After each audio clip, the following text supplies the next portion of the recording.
Hello students. Today in this lecture I am going to discuss about the condensation. In my previous lecture we have studied about the boiling concepts. Me Dr. Shrikala from the Global of Academy of Technology from the Department of Mechanical Engineering. Now let us see what is condensation. This condensation is the reverse of boiling process. Condensation occurs when the temperature of the vapor, when it is at the saturation temperature, is reduced below it. This is usually done by bringing this vapor into the contact of the surface whose temperature is below the saturation temperature of the vapor. When it comes in contact, the latent heat is released from the vapor, thereby condensing the fluid. There are two distinct forms of condensation. One is film-wise condensation and other one is drop-wise condensation. Now, to understand this, consider a flat plate which is exposed to the condensable vapor whose surface temperature Ts is less than the saturation temperature of the vapor.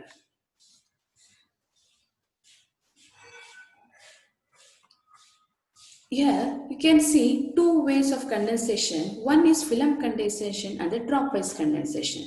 In film condensation, the condensate wets the surface, forms a liquid film over the surface, and this slides down under the influence of gravity.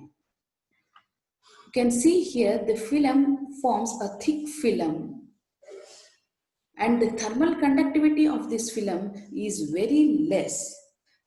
This offers more resistance to the flow of heat from the vapor to the surface. Thereby, this reduces the heat flux or the conductivity or the heat dissipation. The mode of heat transfer will be both by conduction and convection in this case of film condensation, because the latent heat which has released has to pass through a continuous film by conduction. Here the latent heat has to pass through by conduction only. But in case of dropwise condensation, this condensate forms the droplets over the surface. These droplets, initially with smaller size, grows and breaks away and flows down over the surface, and finally it runs off from the surface.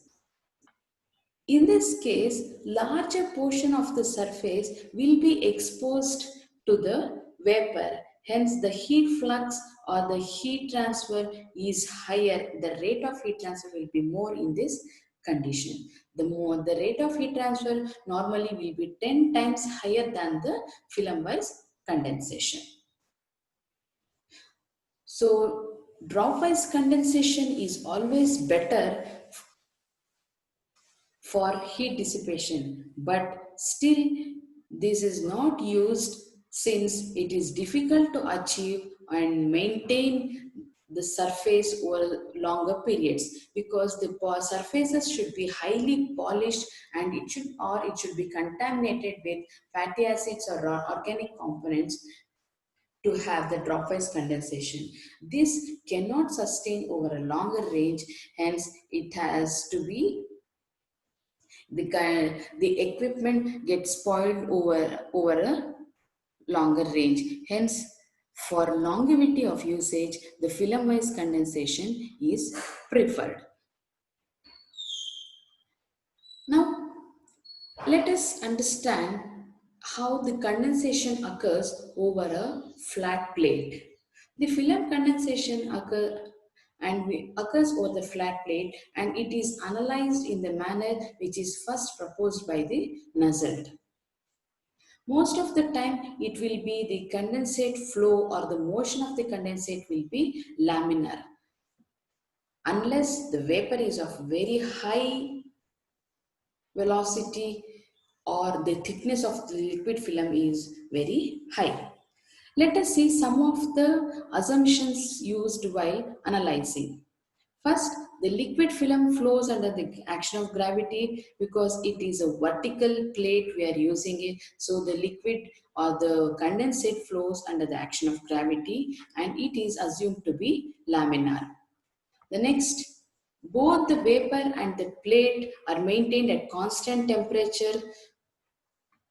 And the third one, the liquid film is in good contact with the cooling surface. That means the conduction should occur along the surface of the film. Heat transfer across the liquid film is purely by conduction and the temperature distribution is linear. The vapor of the velocity of the vapor is so low and the drag force is assumed to be negligible.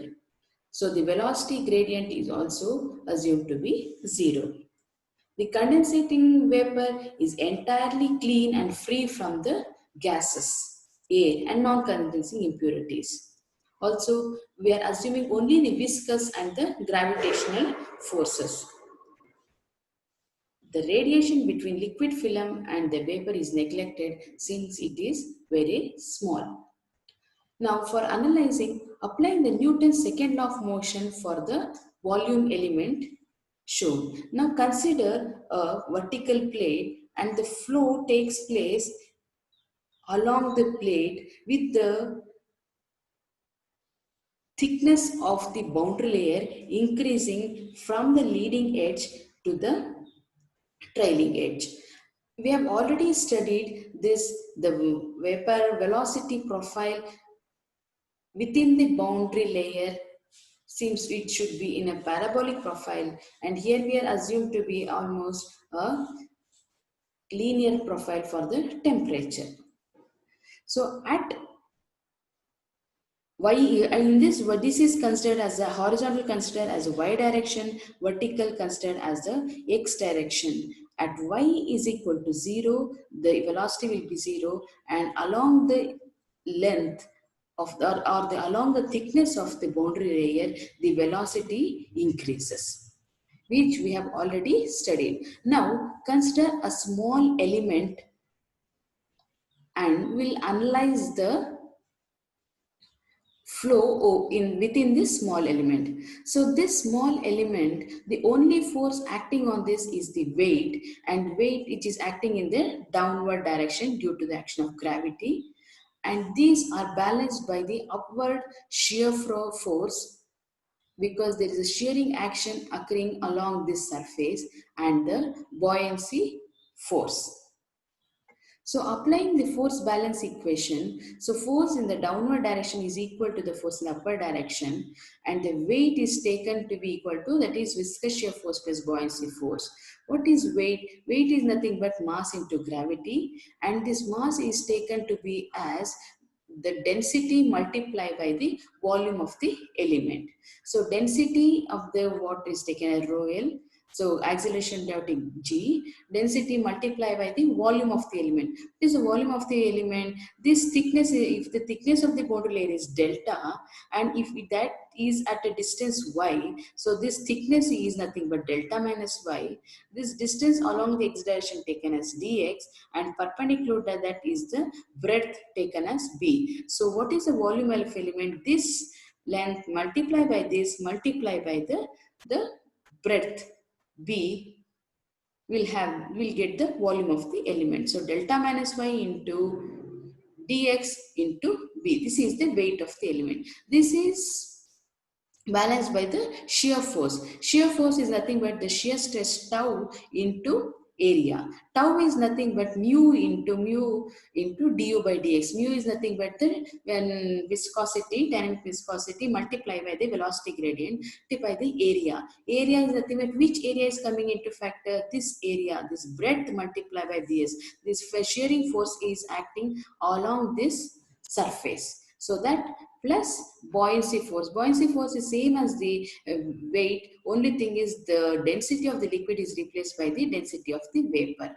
So by cancelling all these and substitute here, cancelling bdx will and simplify for du by dx, we'll get rho l minus rho v multiplied by g into delta minus y divided by mu l. Now integrating from y is equal to 0 to y, that means along the thickness of the boundary layer, and we will let the velocity vary from 0 to u of y. So integrating from 0 to u of y of du is equal, we will obtain this expression, simplify u of y, we will get it as rho l minus rho v by into g by u, that will multiply by delta minus integral of delta minus y into dy.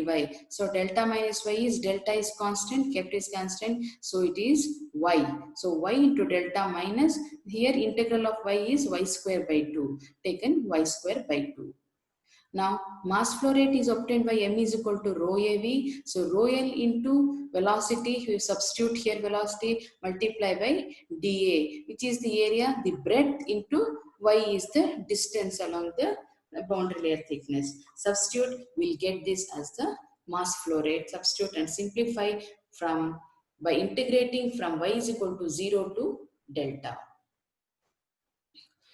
So that is about the laminar flow, along analyzing the laminar flow and obtaining the expression for mass flow rate and the velocity. Now coming to the heat pipe. Heat pipe is a simple device which is used to transfer large amount of heat for longer distances without the power supply. This combines both conductivity and the phase transfer principles. Now, heat transfer is a self-recovery device which is used to transfer the heat from one end to the other end with minimum temperature difference. Constructionally, considering that we have a sealed tube enclosure which is sealed under vacuum, which has the metal wick liner covering the complete inner surface of the sealed tube, and the condensable fluid such as water in small quantities at the core. The fluid permeates through the wicking material by the capillary action. Now coming to the main components, it has three main components. One is the evaporator, wherein this core fluid or the saturated liquid within the wick absorbs the heat from outside and gets evaporated. And you have the condenser. In the condenser, the heat is released and the fluid gets condensed. And we have the intermediate section, it is insulated section, wherein the liquid through the wick as well as the core vapor flows in the opposite direction. Now coming to the working principle, initially wick will be saturated with water.